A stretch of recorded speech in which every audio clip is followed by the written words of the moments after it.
High friends, welcome to knowledge B point. West Bengal WBCS এক্সামের syllabus পরিবর্তন হলো 2025 সাল থেকে এবং পরবর্তীতে ডাব্লিউবিসিএস এক্সাম নতুন সিলেবাস এবং এক্সাম প্যাটার্ন অনুযায়ী হবে।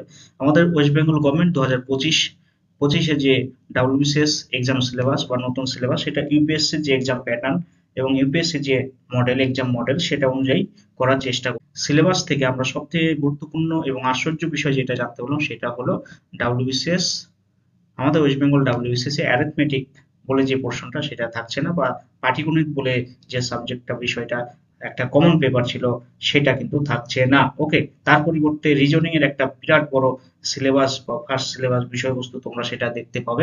প্রিলিমিনারি এক্সাম দুটো পেপার হবে। একটা পেপার হলো জেনারেল স্টাডিজ পেপার 1, যেটা 200 মার্ক থাকছে এবং টাইম থাকবে 2 ঘন্টা। সেই সঙ্গে থাকবে পেপার 2, যেটাকে বলছি জেনারেল স্টাডিজ পেপার 2, সেটাও 200 মার্কের থাকবে এবং সেটারও টাইম থাকবে 2 ঘন্টা। এবার পেপার 2 যেটা সেটা জাস্ট কোয়ালিফাইং পেপার, সেখানে কোয়ালিফাইং মার্কস যেটা সেটা কিন্তু অবটেন করতেই হবে, তবে সে প্রিলিমিনারি এক্সামে পাস করবে, মেন্সে বসতে পারবে। জেনারেল স্টাডিজ পেপার 1 এর যে সিলেবাস 200 মার্কের এবং 2 ঘন্টা সময়, 200 মার্কের পরীক্ষা বা 200টা কোশ্চেন এবং 2 ঘন্টা সময়। ইংলিশ কম্পোজিশন আছে 20 মার্ক, জেনারেল সায়েন্স যেখানে থাকবে 20 মার্কস, সেই সঙ্গে আছে current events of national and international importance, সেটাও থাকছে 20 মার্কস। আর হিস্ট্রি অফ ইন্ডিয়া এটাও থাকছে 20 marks. General geography of India with special reference to West Bengal, সেখানেও থাকছে 20 মার্কস।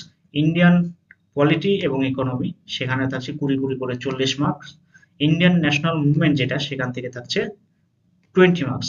সেই সঙ্গে দেখো একটা নতুন সাবজেক্ট যেটা অ্যাড হয়েছে, একদম নতুন ভাবে অ্যাড হয়েছে, যেটা মেজর একটা নাম্বার যেটা কন্ট্রিবিউট করছে সেটা হলো 40 মার্ক কন্ট্রিবিউট করবে 200 মার্কের মধ্যে। General issues on environmental ecology, biodiversity এবং ক্লাইমেট চেঞ্জ, সব থেকে গুরুত্বপূর্ণ একটা বিষয় যেটা 40 মার্ক কন্ট্রিবিউট করবে। তাহলে টোটাল যে মার্কস দাঁড়ালো 8টা সাবজেক্টের উপর সেটা হলো 200 মার্কস। এখানে তোমরা দেখতে পাচ্ছ এতদিন যে সিলেবাসে ইংলিশ ছিল সেটা কিন্তু আছে এবং ইংলিশ কম্পোজিশন আগে ছিল 25, এখন আছে সেটা জাস্ট 20 মার্কস। বা জেনারেল স্টাডিজ পেপার, এই পেপার 1-এ যে নাম্বার পাবে সেটার উপরে ডিপেন্ড করে কিন্তু মেনলি যে কাট অফ প্রিলিমিনারিতে পাস করা সেই কাট অফটা নির্ধারণ হবে। সেইখানে কিন্তু অ্যারিথমেটিক পোর্শনটা নেই, একটা সিঙ্গেল পোর্শনও কিন্তু অ্যারিথমেটিক এখানে থাকছে না।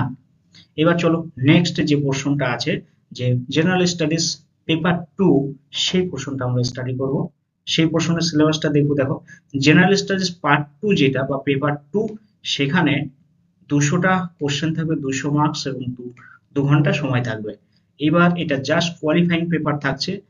কোয়ালিফাইং পেপার কতটা পার্সেন্ট পেতে হবে? 200 মার্কের মধ্যে 33% নাম্বার পেতেই হবে, মানে 33% নাম্বার পেলে সে কোয়ালিফাই হবে পার্ট 2 পেপারে, এবং সেই নাম্বারটা দাঁড়াচ্ছে 200-র মধ্যে 66। 200-র মধ্যে যে 66 পাবে পার্ট 2 বা পেপার 2-তে, তাহলে সে ডাব্লিউবিসিএস প্রিলিমিনারি এক্সামে সে কোয়ালিফাই হবে।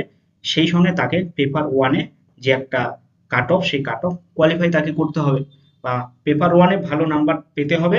সেই সময় জেনারেল স্টাডিজ পেপার 2-তে 60%, 33% বা 66 নাম্বার তাকে পেতেই হবে, এটা ম্যান্ডেটরি। ওকে, তবে সে কোয়ালিফাই করতে পারবে প্রিলিমিনারি অর্থাৎ মেন্স এক্সামে বসতে পারবে। এইবার দেখো আমরা সিলেবাসটা বা টপিকসটা কি সেটা দেখবো। দেখো, ওইটা ছিল সাবজেক্টস, এটা হলো টপিকস, একটু ডিফারেন্স আছে বিষয়গুলো, ঠিক আছে? সাবজেক্টস এবং টপিকস দুটো এক জিনিস নয়। তাহলে কোয়ালিফাইং পেপারে বা জেনারেল স্টাডিজ পার্ট 2-তে যে টপিকস গুলো আছে আমরা সেই টপিকস গুলো একটু দেখে নেব। তো প্রথমে আছে কম্প্রিহেনশন, যেটার জন্য 60 মার্কস আছে।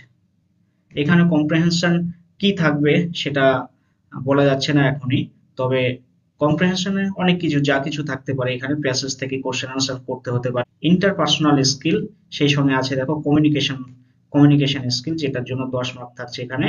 সেই সঙ্গে দেখো তোমাদের লজিক্যাল রিজনিং আছে এবং অ্যানালাইটিক্যাল যে অ্যাবিলিটি আছে সেটা থাকছে 35 নাম্বার বা 35টা কোশ্চেন। ডিসিশন মেকিং এবং প্রবলেম সলভিং যে বিষয়টা রয়েছে সেটাও থাকছে দেখো 30টা কোশ্চেনের 30 মার্কস। এইবার সেই সঙ্গে জেনারেল মেন্টাল অ্যাবিলিটি, এখানে জেনারেল মেন্টাল অ্যাবিলিটি দেখো সেটাও 30 মার্কস থাকছে। ওকে, এটাও কিন্তু one kind of reasoning. General mental ability, coding, decoding, অনেক কিছু থাকে এর মধ্যে। দেখো এই যে পুরো পোর্শনটা প্রায় রিজনিং এর মতো একটা ব্যাপার পাচ্ছ। হ্যাঁ, তার মানে রিজনিং এ বেস্ট স্কিল তৈরি করতে হবে এবার ক্যান্ডিডেটদের মধ্যে। সেই সঙ্গে থাকতে দেখো বেসিক নিউমেরিসি। এইবার বেসিক নিউমেরিসির মধ্যে কি থাকছে? Numbers, their relations, orders, magnitude, etc, data interpretation, সেশনের chart, graph tables, data subsets, এই সমস্ত জিনিস যেটা লেভেল 10th, ক্লাস 10th লেভেলে যে সে বিষয়টা থাকছে। নাম্বারটা দাঁড়ালো তাহলে সেটা হলো 200 নাম্বার, জেনারেল স্টাডিজ পেপার 2।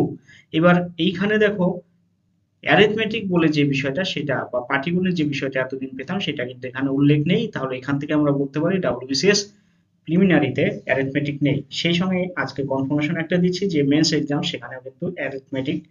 আমরা ডিটেলস আপডেট যেটা ডাব্লিউবিসিএস এর মেন্স এক্সামের সিলেবাস ডিটেলস সেটা আমরা খুব শীঘ্রই নিয়ে আসবো তোমাদের কাছে তোমাদের সুবিধার জন্য। তোমরা অবশ্যই আমাদের চ্যানেলে নতুন হয়ে থাকলে চ্যানেলটাকে সাবস্ক্রাইব করবে, বেল আইকন অন করবে যাতে আপডেটগুলো সবার আগে এবং দ্রুত তোমাদের কাছে পৌঁছে যায়।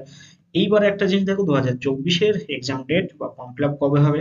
খুব শীঘ্রই কিন্তু নোটিফিকেশন আসতে চলেছে যে 2024-এর ফর্ম ফিল আপ কবে থেকে হবে এবং এর এক্সাম কবে হতে পারে তার ডেটটা কিন্তু আমরা শীঘ্রই পেয়ে যাবো। অতএব 2024-এর ডাব্লিউবিসিএস এক্সামের জন্য বি রেডি। তোমাদের নতুন সিলেবাস ডাব্লিউবিসিএস এর ইউপিএসসি মডেলে কেমন লাগলো তোমরা সেটা জানাবে, তোমাদের মতামত জানাবে যে নতুন সিলেবাসটা কেমন লাগলো। তোমাদের যদি কোনো ডাউট কনফিউশন থাকে অবশ্যই কমেন্ট করবে, আমরা সেই প্রবলেমগুলো সলভ করার চেষ্টা করবো। ভালো থেকো, সুস্থ থেকো, জয় হিন্দ, বন্দে মাতরম, ভারত মাতা কি জয়।